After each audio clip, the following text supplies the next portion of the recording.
Alright, I have my Kahr Arms PM45 in pieces already because I want to talk about the internal parts as well, and I'll eventually put it back together so you can take a look at it. But I'm going to start off by talking about the slide.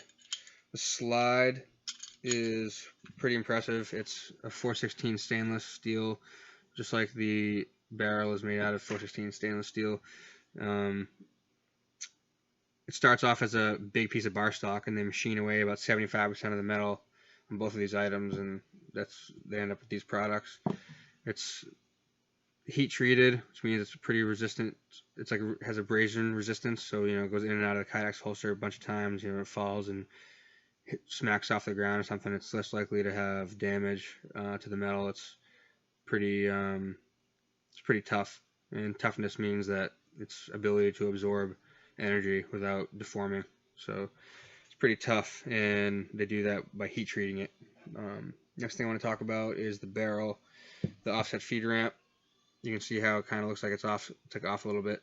That allows the trigger housing inside the frame to sit up higher next to the barrel, so the recoil drives more straight back into your wrist rather than over your wrist, which is great for follow-up shots and just overall recoil management. The PM Series barrel is some sort of hexagonal shape to it. It's pretty, might be able to see a little bit here, but it's not like a typical groove. They say that it gets like a tighter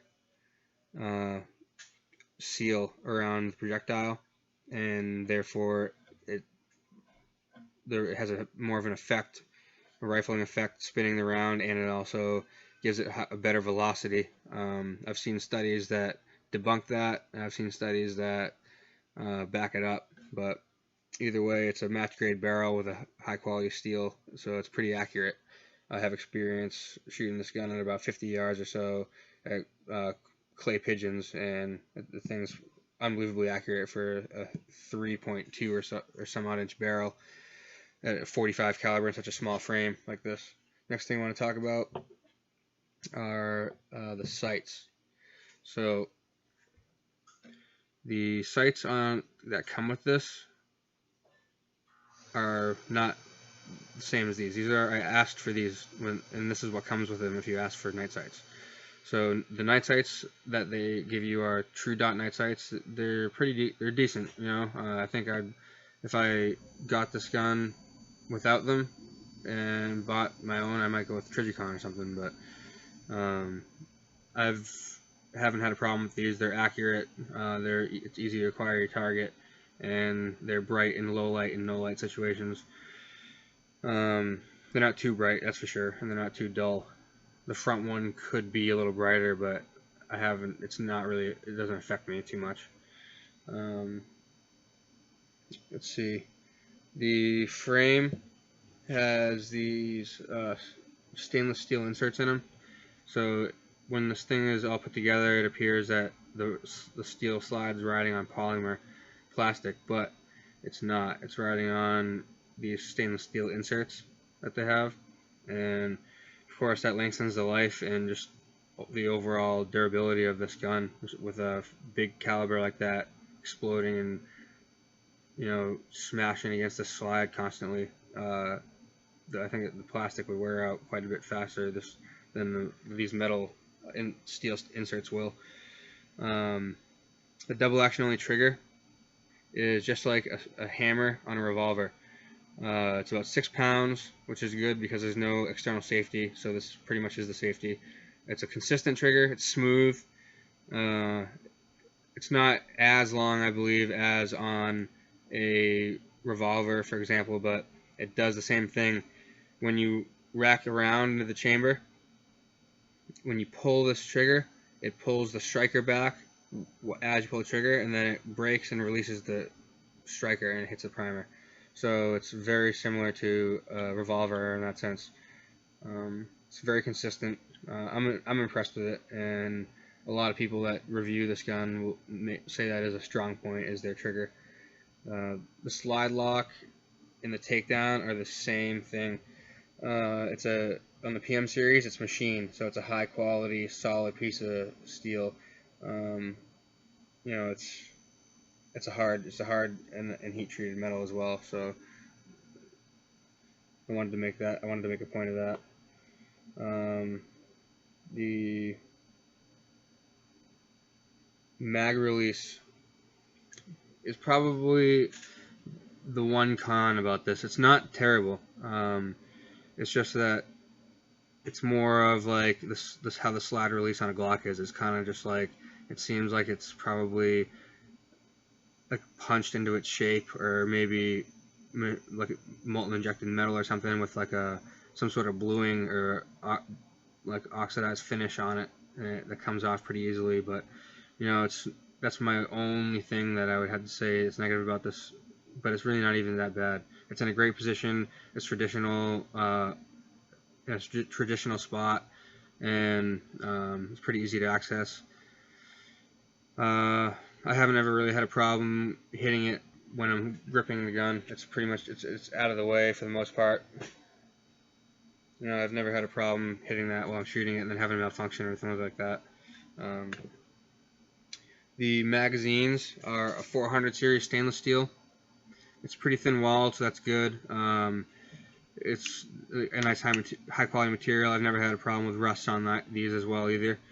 I've never had a problem with rust on the slides of either of these guns. I've carried this P380 on a construction site, sweating all over it, and not cleaned it or brushed it off for up to 3 weeks at a time, and I've never had rust on it. Unlike other guns that I've pocket carried, like certain Smith & Wessons, and just other ones that have like the black finish on the slide and use a lower quality steel. But on this, it has a plastic follower, which, you know, I wasn't too thrilled about at first, but I haven't had a problem with it. It seems to be just fine.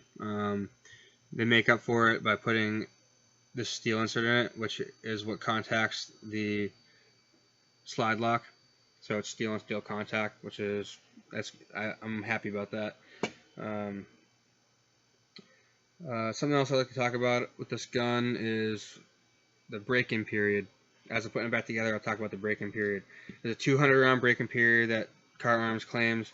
I believe it's probably closer to 300 rounds or so.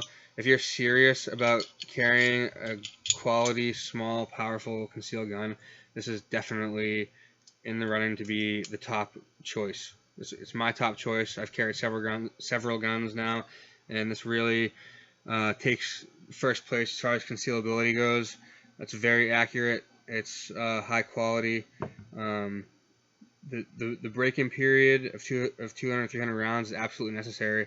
I had several malfunctions per 100 rounds up until I got to around 300 rounds, and then I've shot a total of 800 or so through. So the last 4 or 5 times I've been to the range, shot about 100 rounds through it, and hadn't had one hiccup since. It's a little finicky with ammunition.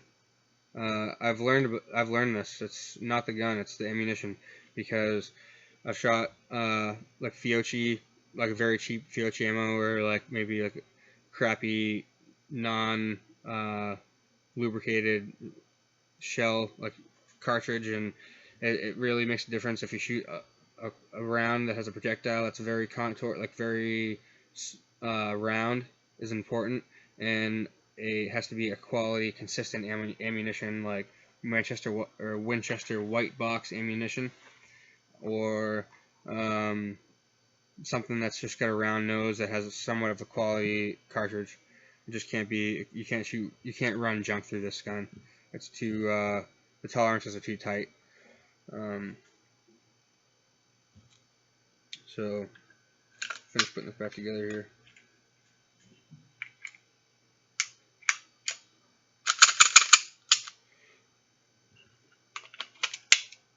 I have Talon Grips on this. Just literally, it's like a deck tape. It's like a 303 grit, like sandpaper. Comes in through the mail. You can order them offline. They're great. You stick them on here, you heat them up, and just kind of work them into the grip. And whenever you want them to come off, you heat it up, and then you pull them off. They last pretty long. I've had them on several of my other carry guns, and as long as you have a holster that keeps a good barrier between you and your skin, it won't be a problem. They have a rubber grip that they use as well. I'm not interested in that. Yeah, this is a very accurate gun. I'm very pleased with it, and that's pretty much all I have to say about that.